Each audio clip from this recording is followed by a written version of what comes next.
Preliminarmente, ocupo essa tribuna novamente porque quero afirmar que nós, senadores, não estamos parados, não estamos inertes com relação à crise econômica, moral e ética que estamos, infelizmente, vivendo em nosso país. Na última terça-feira, pela terceira vez, participei de um encontro-reunião com mais de 40 senadores na residência do senador Raimundo Lira. Essa não foi a primeira reunião-encontro que participei. Na verdade, foi a terceira reunião. A primeira foi no apartamento do senador Valdemir Moca. A segunda foi na residência do eminente senador Roberto Requião. E a terceira aconteceu nesta semana na residência do senador Raimundo Lira. Todos os encontros tiveram um só objetivo: de analisar e discutir a crise econômica que estamos vivendo e, evidentemente, as suas consequências. Neste último encontro se fizeram presente mais de 40 senadores, cujo convidado foi nada mais, nada menos do que o ministro da Casa Civil, ministro Jacques Wagner. Senhor presidente, senhoras senadoras e senhores senadores, na quinta-feira passada, ocupei essa mesma tribuna, nesse mesmo local, para expressar a mesma preocupação que vou expressar hoje, com o atual cenário econômico brasileiro e com as incertezas que dele estamos vivendo. Procurei, naquela oportunidade, fazer uma crítica, mas não uma crítica pela crítica. Minha intenção, naquela oportunidade, era de fazer um alerta, pois o sinal passou de verde para amarelo e hoje o sinal está mais do que vermelho. Ele está grená. Ele está encarnado, como se diz lá em Santa Catarina, numa crise sem precedente das últimas décadas. Não há mais dúvida que os brasileiros estão a enfrentar uma crise econômica prolongada, sobretudo pelo aumento de desemprego, pela inflação alta, pelo crescimento negativo e pelos conflitos deles decorrentes. Todos nós percebemos que o Brasil vive hoje um momento particularmente delicado nas suas relações sociais, agravados pelas dificuldades econômicas do presente. A fotografia do Brasil hoje, senador Lindenberg, infelizmente, não tem como negar, é de incertezas e até de desesperança. Todos afirmam que estamos sem rumo. O senador Roberto Requião fez um apelo para que a gente entre no rumo certo e construa um novo cenário para o Brasil. Então, que rumo é este? Estamos sem rumo? Estamos sem horizonte? Estamos sem futuro? Não. O Brasil é maior do que tudo isso. E nós precisamos continuar avançando. É preciso agir rápido, porque do jeito que está, não podemos ficar. Crise econômica se combate com atitude, com coragem. É preciso enfrentar a crise com um novo olhar, com os pés no chão, é verdade, mas com humildade e respeito aos brasileiros e às brasileiras. A bem da verdade é que o governo está curvado, ajoelhado, diante de uma crise que se agrava a cada dia. Precisamos, como falei, agir rápido, com firmeza, propondo um plano de união nacional que privilegie, sobretudo, o crescimento econômico, arrumando o que precisa ser arrumado, reformando o que precisa ser reformado, redefinindo o que precisa ser redefinido e mudando o que precisa ser mudado. No início do ano, senhoras senadoras e senhores senadores, fomos chamados a colaborar com o governo para aprovar um ajuste fiscal. A promessa era de que, aprovado o ajuste fiscal, a economia voltaria a respirar e, em seguida, voltaria a crescer. Acontece, senhor presidente, que aprovamos aqui nessa casa o tal ajuste fiscal, que cobriria o déficit na época que, se eu não estou enganado, girava em torno de 60, 70 bilhões de reais. Porém, acontece que, passado alguns meses, nós que fizemos a nossa parte, me parece que pouco adiantou. Por quê? Na semana passada, ficamos sabendo que o déficit fiscal brasileiro é um número que pode variar entre 50 e 118 bilhões de reais, dependendo das concessões das hidrelétricas e de como será encarado o problema das pedaladas fiscais. Que ajuste votamos então? É fácil de entender. Esses números são aqueles que os economistas chamam de déficit primário. Indicam que o governo vai gastar este ano muito mais do que deve arrecadar. Difícil de entender é o outro déficit. O déficit que vai além das despesas financeiras do setor público, que pode atingir, paz, meus senhores, cerca de 400 a 500 bilhões de reais este ano. Este é o custo que brasileiras e brasileiros vão pagar em decorrência da dívida pública, que gira em torno de 2 trilhões e 700 bilhões de reais. E o que me causa mais espécie é que esse déficit gigantesco não tem sido abordado nessa casa de maneira objetiva. Essa dívida pública é enorme, é verdade, girando em torno de 65% do PIB. Porém, esse percentual até que é aceitável se compararmos aos países como os Estados Unidos e Japão. Nos Estados Unidos, os Estados Unidos devem cerca de 125% do PIB. E o Japão deve cerca de 80% do PIB.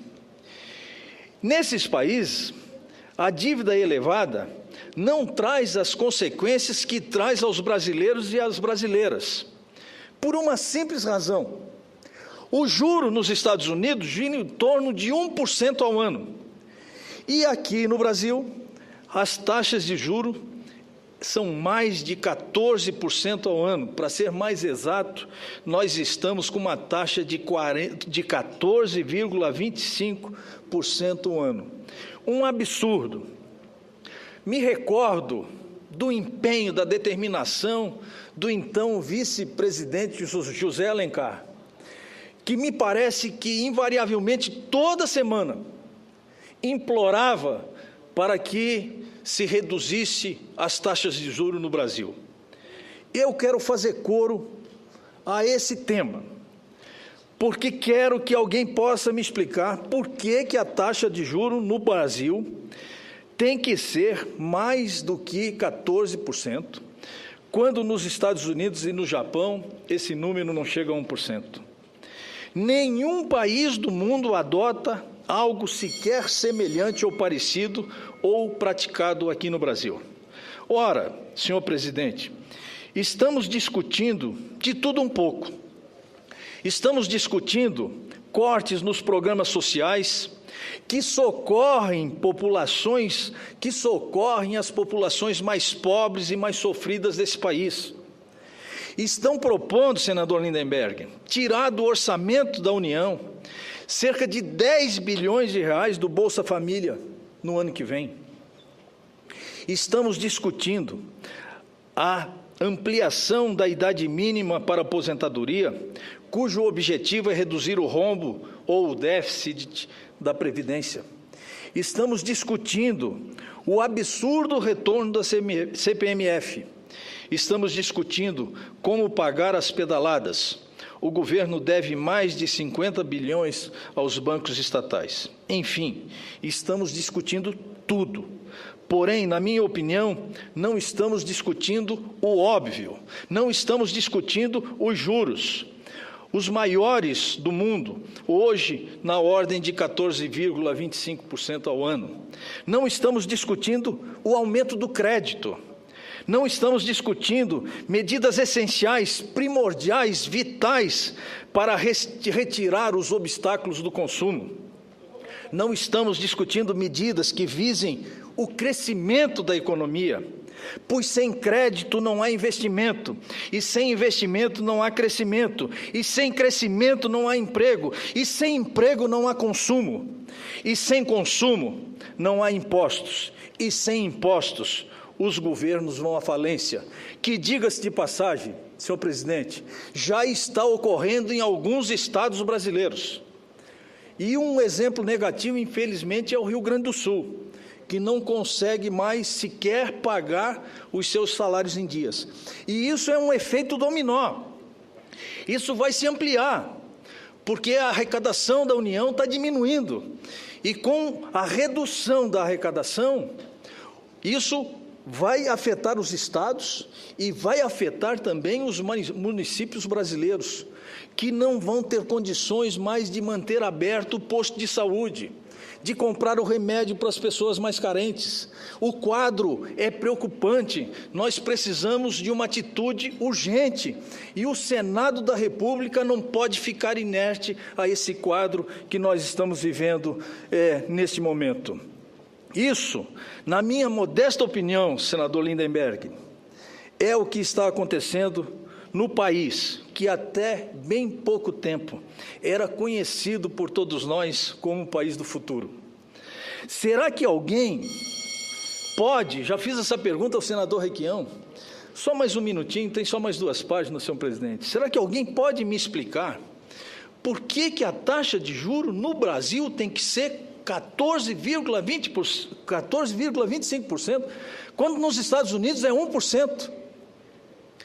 Se nós não temos inflação de demanda, a nossa inflação é de preços administrados pelo governo. E isso é inconcebível no meu ponto de vista, porque nós precisamos flexibilizar o crédito, como eu acabei de falar. Sem o que nós não vamos retomar o crescimento, e sem crescimento econômico não tem emprego. E eu não quero ser repetitivo, porque aqui nós já falamos muito sobre isso. Afinal de contas, que país é esse, senador Lindenberg, que vai gastar cerca de 400 ou 500 bilhões com o serviço da dívida e com o pagamento de juros? Que país é este que cobra 300 ou mais % do cheque especial?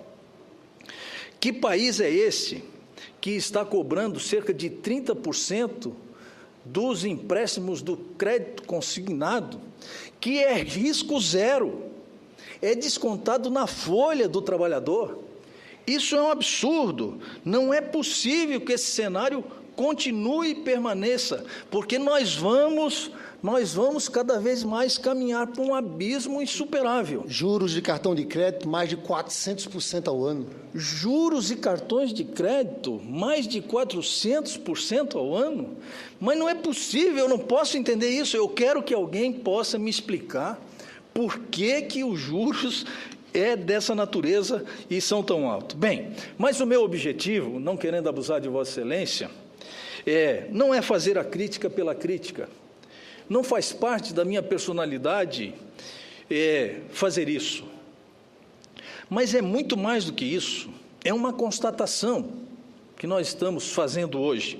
É um alerta, é um sinal que é preciso ter coragem para enfrentar sem medo e sem fraqueza as mudanças que precisam ser feitas. Esta é a dura realidade do presente.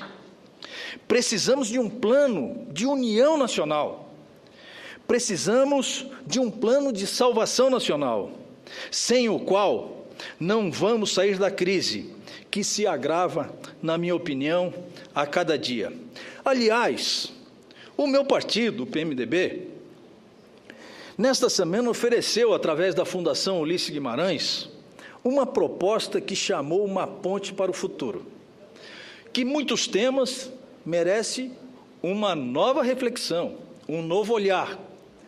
Mas acho que é uma proposta. Quando nós não temos rumos, quando nós não visualizamos o horizonte, as propostas surgem de todos os lados, sem muita discussão, sem muito comprometimento, porque todos nós temos interesse de buscar medidas que possam nos tirar desse cenário que nós estamos vivendo. Mas eu pergunto, mesmo assim, se não é uma proposta ideal, como não é, eu tenho certeza que não é, mas por que nós não podemos utilizar essa proposta como ponto de partida para a construção de uma outra, que seja de união nacional, e caminharmos juntos, no mesmo sentido, no mesmo passo, na mesma direção e com o mesmo objetivo, para que possamos unidos, todos, situação e oposição, elaborarmos um outro plano, escrito, sobretudo, com muito amor e compromisso pelo Brasil. Um plano reformista, consistente, com propostas concretas, reais, viáveis, que resgate a confiança e, sobretudo, a autoestima dos brasileiros e das brasileiras pelo Brasil. Senhor presidente, não podemos assistir calado o Brasil desmoronando. O que esperar, como eu já falei, de um país que vai gastar esse ano 500 bilhões com o serviço da dívida e vai investir 100 bilhões, 5 vezes menos em saúde?